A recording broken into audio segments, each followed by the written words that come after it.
John Brennan picked the wrong day to shoot his mouth off. After firing off a tweet directed at President Donald Trump, accusing our president of various high crimes for meeting with Vladimir Putin, new information has surfaced. It is now on the internet. It is now on our website. It is being reported on by IntelliHub.com. And this is a document from within the FBI, on FBI letterhead, from 2016. And it identifies Peter Strzok as a CIA counter-espionage section chief.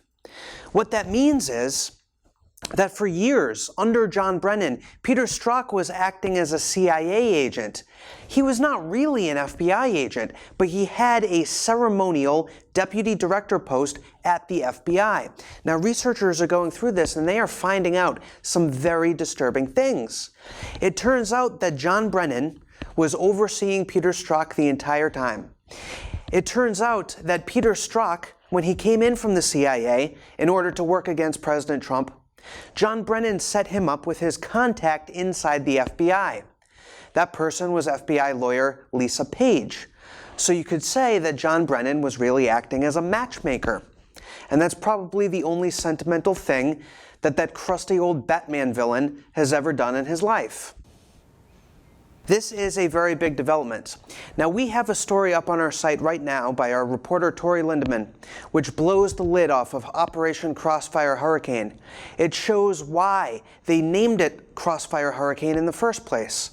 It turns out that all of the conspirators in this plot were using the same computer network through a contractor called Crossfire Electric.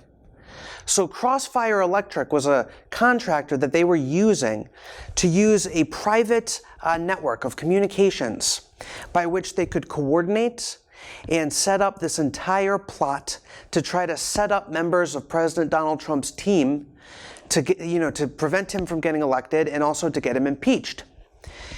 This information today proves once and for all that John Brennan was pulling the strings. John Brennan was pulling the strings of Peter Strzok. This was an interagency FBI, CIA joint operation. We have the evidence up on the site. We're going to continue reporting on it. We have another big story coming this evening about Peter Strzok and his activities with John Brennan.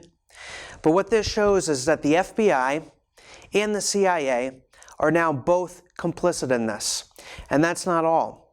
Fusion GPS actually had access to the FBI's data storage of all of our fingerprint records, all of our facial recognition records, all of our Facebook photos, all of our Amazon information, everything that Barack Obama and James Comey were storing at the FBI on private citizens.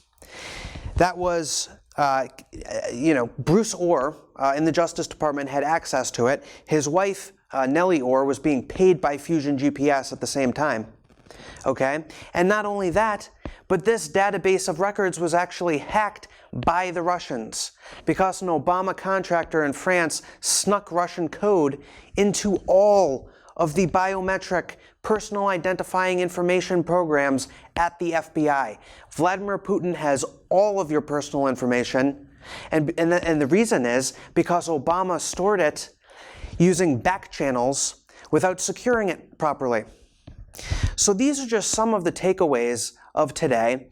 And, the press wants to focus on this so-called bromance between Trump and Vladimir Putin. I'll tell you right now, based on high-level government sources who are talking to our website, President Trump is not happy with Vladimir Putin, and President Trump is certainly not happy with the guy who is conspiring and colluding with Vladimir Putin, Barack Obama. Stay tuned.